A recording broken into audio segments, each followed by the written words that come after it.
Baik, bismillahirrahmanirrahim. Assalamualaikum warahmatullahi wabarakatuh.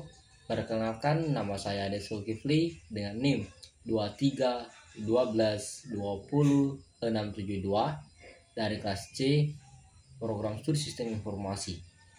Baik, di sini saya akan membuat video penjelasan terkait UU ITE pasal 27 sampai dengan 37.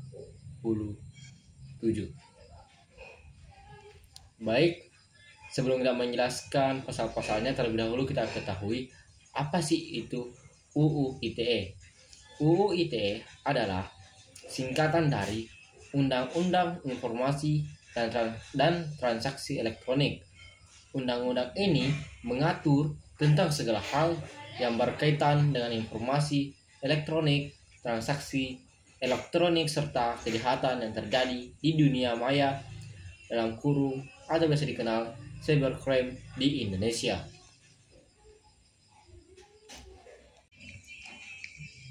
Langsung saja kita masuk ke pasal 1. Pasal 27 UU ITE, yaitu setiap orang dengan sengaja dan tanpa hak mendistribusikan dan atau mentransmisikan dan atau membuat dapat diaksesnya informasi elektronik dan atau dokumen elektronik yang memiliki muatan yang melanggar kesusilaan.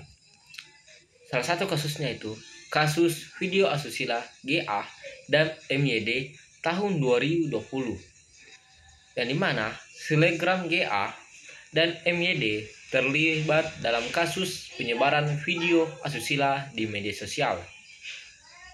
Pasal kedua yaitu pasal 28 UU ITE yang berbunyi, setiap orang dengan sengaja dan tanpa hak menyebarkan berita bohong dan menyesatkan yang mengakibatkan kerugian konsumen dalam transaksi elektronik. Salah satu kasusnya itu kasus hoax terkait vaksin COVID-19 tahun 2021. Beberapa akun media sosial menyebarkan informasi palsu bahwa vaksin COVID-19 berbahaya dan menyebabkan kematian. Akibatnya, masyarakat takut divaksin dan menolak program pemerintah. Penyebar hoaks dijerat pasal 28 UU ITE, yang dimana pelaku ditangkap dan diproses hukum. Ketiga, pasal 29 UU ITE, setiap orang dengan sengaja dan tanpa hak mengirimkan informasi elektronik dan atau dokumen elektronik yang berisi ancaman, kekerasan, atau menakut-nakuti yang ditujukan secara pribadi.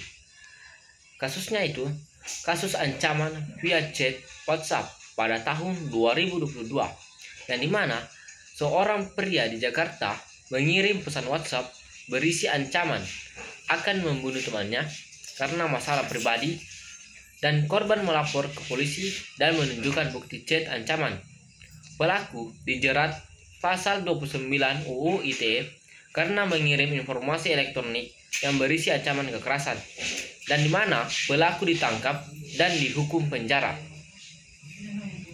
Keempat, pasal 30 UU ITE yang berbunyi, setiap orang dilarang dengan sengaja dan tanpa hak atau melawan hukum mengakses komputer atau sistem elektronik milik orang lain.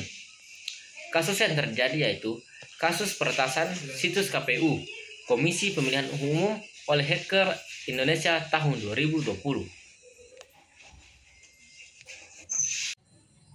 Kelima, pasal 31 UU ITE, yang dimana berbunyi, dilarang dengan sengaja dan tanpa hak melakukan intersepsi atau penyadapan terhadap transmisi informasi elektronik dan atau dokumen elektronik, dan dimana kasusnya itu kasus penyadapan panggilan pribadi melalui aplikasi untuk kepentingan pribadi atau bisnis ilegal.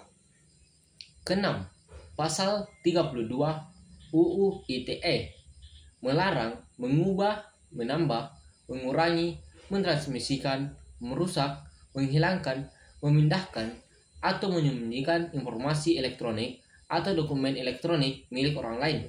Kasus yang terjadi yaitu kasus perubahan data nasabah di sistem perbankan secara ilegal oleh karyawan internal. Ketujuh, pasal 33 UU ITE yang berbunyi dilarang dengan sengaja dan tanpa hak melakukan tindakan yang mengakibatkan sistem elektronik tidak bekerja sebagaimana mestinya. Kasus yang terjadi, serangan DDoS terhadap situs pemerintah yang menyebabkan sistem lumpuh. Kedelapan, pasal 34 UU ITE yang berbunyi dilarang membuat, menjual, mengedarkan, atau menyediakan alat untuk melakukan hacking, penyadapan, atau perusakan sistem elektronik. Kasus yang terjadi, kasus penjualan tools hacking di forum online oleh warga Indonesia tahun 2021.